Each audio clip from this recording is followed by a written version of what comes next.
We haven't really done a lot of fishing. We used to go fishing in our 20s. In our 20s. Yeah. A lot. But sadly, it is not something that we've had patience for or made the time for. I think because we were spoiled by fishing in Louisiana. Yes. Go out on Lake Pontchartrain, throw your hook in with some shrimp on it, and pull in a redfish. Like one after the other.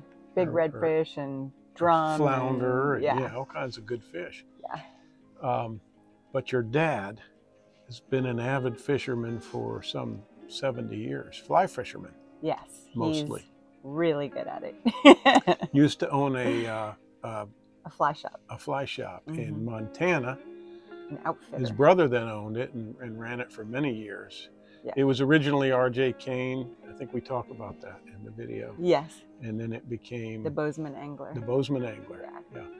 When Bozeman was a small town. Yes. Yeah. It's about doubled in size now, or maybe even more. So you and I tooled around with fly fishing, but really we were just going boating, right? Yeah. And we brought the fly rod along. And you played with it. You looked good in a bikini, but you didn't really have the... Yeah, that particular trip, we didn't catch any fish.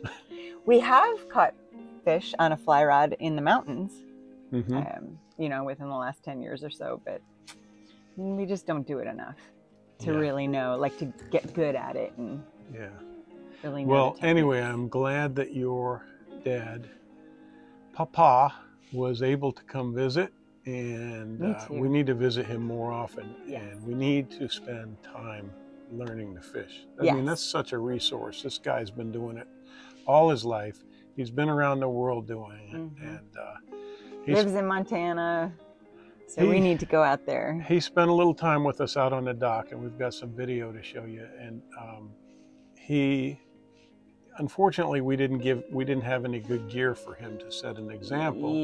To illustrate how to use. But anyway, he showed you how to use it, and that's good. Basically, I know in my head how to do it. Yeah. It's just getting out there and practicing and getting some good equipment. We'll get some equipment, and we can practice here on the dock, but maybe go up into the mountains of North Carolina and do a little, or go out to Montana and let him loan us gear. Anyway, we hope you enjoy the video. We had fun. We had a good time. Thanks, Papa. Jen's dad is here visiting, and Leanne. I found this old fly rod that Jen and I have had forever. Oh, hey. I see that fly rod coming. I wanted to see what you think about that. It's a little bit old. That's okay. You got two parts to it. I could get you whatever you need to give us a demo. Yeah. That's probably, how old do you think that rod is in real? 40, 45 years. Wow. Actually, the reel is an old fluger, I think. It's what? That's really an old one. How long have you been fly fishing, Gary? 60 years? 70. Oh. 70. Oh, man. Started when I was 9 or 10 with my father on the Oriskany Creek up in New York State, named after the Battle of Oriskany. Oh, that didn't work out very well, did it? Yeah, you can get it taken apart. Now, I'll tell you something funny. My grandfather was an avid fisherman, and he used to rub that joint on his nose. To get oil. The grease? So that it wouldn't lock up like this. Wait, be careful, Jen. You don't fly backwards and break it. I'll rub it on my nose here. Up and down on this part, right there. Right there.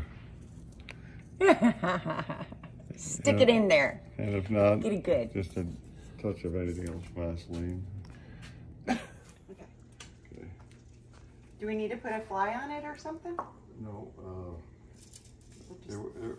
If it were going to be used for fly fishing, there would be a piece of leader 8 or 9 feet long. Let's go down and cast off the dock. If you can get through the labyrinth here. Ooh, I smell gas. Oh, you just walked by it. No. Natural gas. Not That's, like a tutoring. that's not good. Where did you get this? At a garage sale? I think so. I think it was an estate sale. Yeah. Yeah. This is a very... Old. Will that line have the kind of weight This that... is an old eagle claw. Made in Denver. Well, how much will you give me for it? Let's see. Yeah. Yeah. We should have it on that road show, antique road show. Watch out for the poop. I see it. Are eagle claws good? Huh? Are those good rods? Good what? Rods? These are fiberglass rods. We don't even... They still make them, but they're much improved over this. Yeah. Yeah. And so most of them are made out of what now? Graphite and boron. They don't mix them together. They're one or the other. Graphite and boron.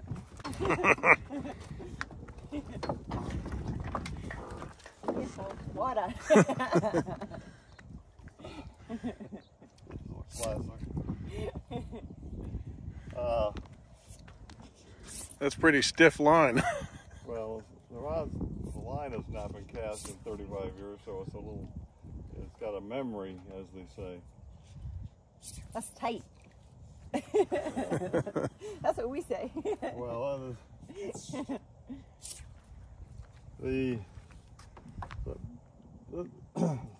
what makes the rod work is that from here to the tip, it's wanting to, when you go back with it, it wants to load up that way. Yeah. And then when you come forward with it, it wants to unload this way, and that's what shoots the line. I see that timing that you... You don't have to muscle it out there. No, You just you're pushing it out. finesse it out there. This is 12 o'clock. You want to stop it at 12 o'clock when it's straight up like this. Your hand is just like this. And when you come forward, you're not snapping down with it, which seems natural. You punch out with it as if you're punching some guy. You come forward, and the rod does all the casting. You just need to load the rod up. So you're doing what you call the punching, and then you're just lowering your hand. I just, at the end, I lower my hand. But I got you. That I never understood. Okay. the rod, if you watch the rod, from this, when I stop here, it's going to load up, meaning it's going to continue to go backward for about a foot or two. Yeah. And that power that's now in the rod, because it's being bent back like a bow and arrow, it wants to go that way. So when I come forward, I'm just going to go forward like that. Just the back cast and then the forecast is not going to be up and down like this. It's going to be back and stiff on the come forward. I'm going to keep it pointing towards the sky till the very end. And again, this line and this rod, the whole thing is a handicap because this would shoot out normally like a rocket. And just be straight. Yeah, but the key to casting the rod is not to try to come down like this. Yeah. Back and then pump forward and let the rod throw the line. And if you watch just the tip of the rod, you'll see that it goes to the back. Don't fall, John. Oh, sorry. Sorry.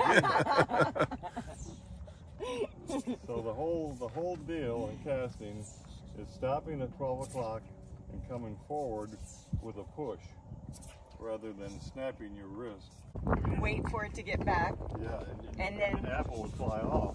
But in this case, you're bringing it back that way and stopping, and then pushing it forward. Not snapping your wrist, but keeping your wrist stiff.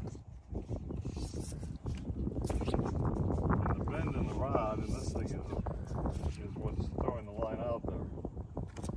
The more the back cast, the more line as well. This line is so stiff. So how much line do you usually send out there?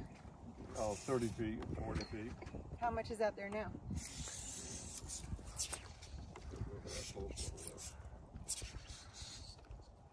about 35, 40 feet. But this line it's been wound up for so long. And it's stopping it from sliding out. That should just, yeah. It should be straight as an arrow and slide out through these. So you got everything working against you here. But if you had the rod, isn't it the problem? The line is not sliding through the eyes the way it should. It's very old line. Yeah. What's that now? It's a very old line. No kidding. You should watch the fly fishing video that Jen made. It got 20 million views. Yeah. Who made? Jennifer, your daughter. I was showing everyone how to do it. Yeah, I mean, you go back and stop at midnight, go forward. Stop at midnight, go forward. And then when you do that, this line, if you have it pulled out on the ground, this line would shoot right out. Okay, now you try, Jen. Okay.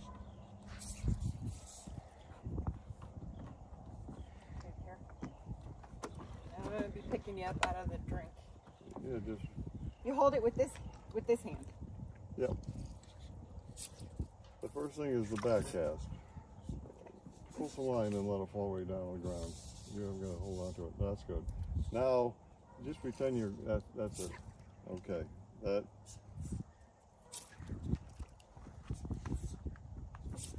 It's definitely different than your dad does. So you're breaking your wrist like this. Oh. Pretend you just push the rod forward from this position. There. Did you hear that snap? Okay, the back cast, you go 1001 back. Stop at midnight. Okay. Go. Okay, so you're laying it out there now, with half-assed equipment and a line that won't slide. Wait, you went way back that time, honey. I did. Yeah. Let 1000, count 1001. 1001. Now. Do that again. Count. 1001. Okay, stop it, and you punch, and the line gets thrown out there by the rod, not by your punch. Stop, punch. It's not any power I'm putting into it. It's just the timing of back. So you just have to take your time, basically. Yeah, you get a lot of time. 1001, forward. And then when you have a dry fly on, don't you whip it a couple times in the air if it gets wet? Yeah. So that it'll dry out in the air, and then? You can do that. Yeah. I've seen people do that before. Yeah. But sometimes they're letting line out of their hand, like my left hand. So your left hand plays a role. It's holding the line, but when you come forward, you let it slip out. You know, this thing curls up. So, but if I wanted to get more line out, I wouldn't let it out. I wouldn't try to cast it back 40 feet. I'd cast it back 25, 30 feet, and then let it go, and it would pull through. Right. Just like that one just did. Yeah, this is an old-time outfit. Well, thank you for showing us. Yeah, thank you. Give it a go, Jen. I'm going to try it a little bit less line. I'll just pull it in and let it sit down here.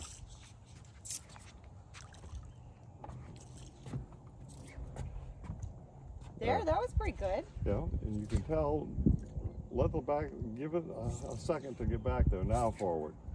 There. 12 o'clock.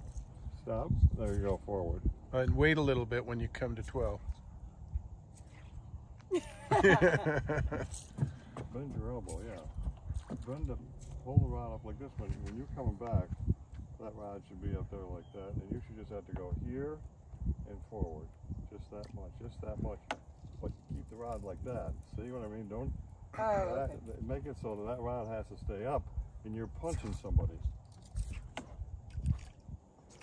I don't know about all the violence. All over. Well, I'm getting it hung up.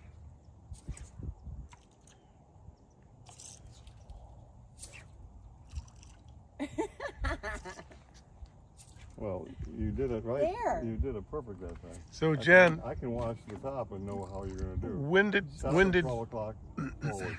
When did Garry show you this for the first time? When I was way younger.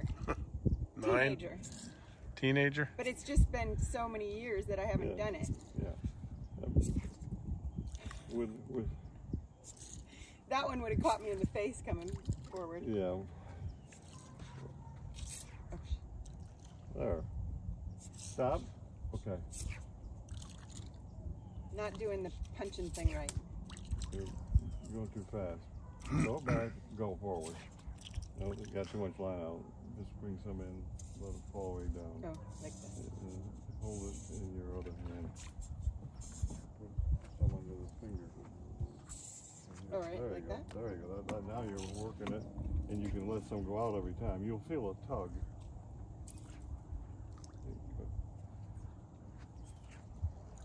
Good. Now, perfect.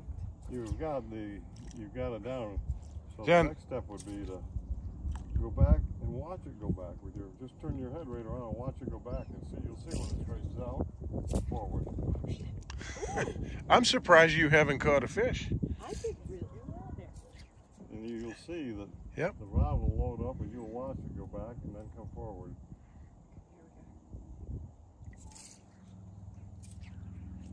Oh. I mean, with good equipment and a good I line, can do this. you in 20 minutes you could have that thing working, and you don't reel the line back onto the reel when you're casting. You just strip it in and let it fall to your feet, and then on the forecast you let go of it. It'll all go right out. Right. This is too. Unless you do this to it.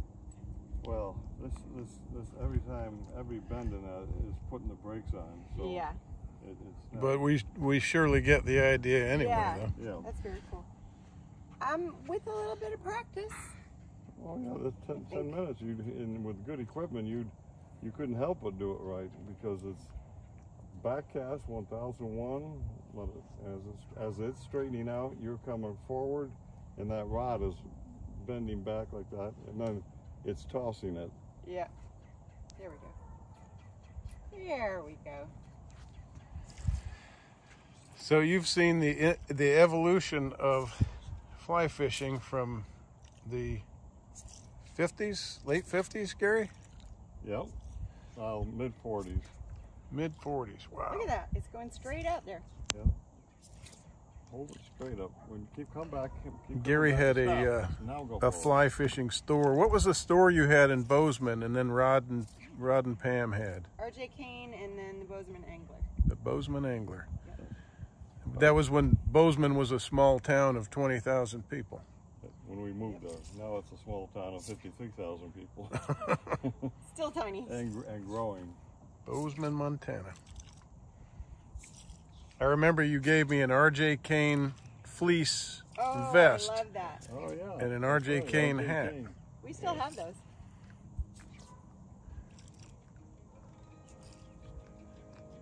All right.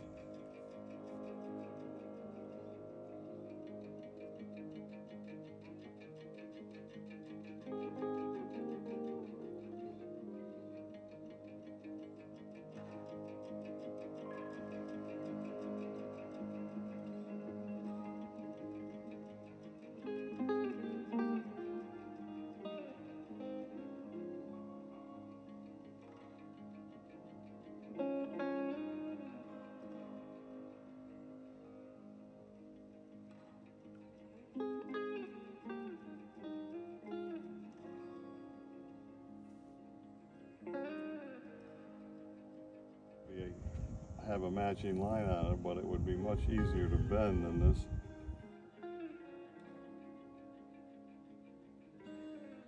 Reel the line back onto the reel when you're casting. You just strip it in and let it fall to your feet.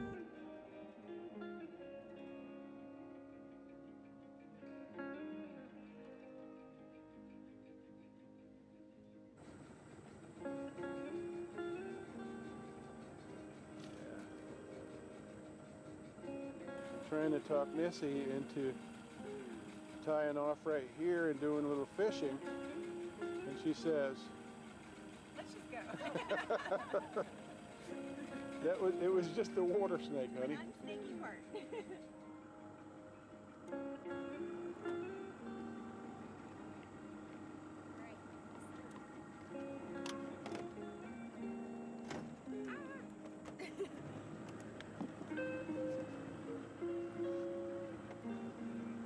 Well, Gilligan's Island. looks like we found a beach.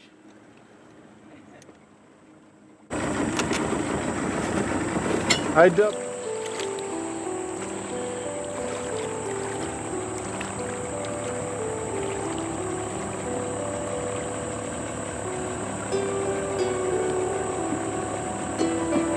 Scared of what my feet might find. It's right here. Huh? Looks like it ends right here. No, it goes around the bend. What? Very cool. Like, cool. Like Gilligan's Island. Yeah. Spinner. Huh? You're using a spinner.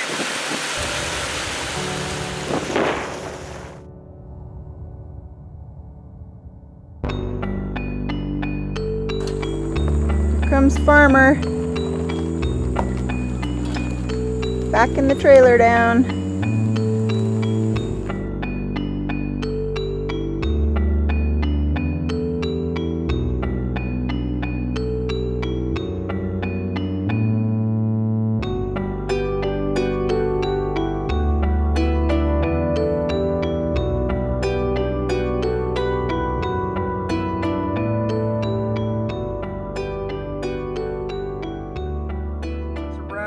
It's a wrap. Thanks, Gary. Thanks for watching. Thank you. Bye-bye. Bye-bye.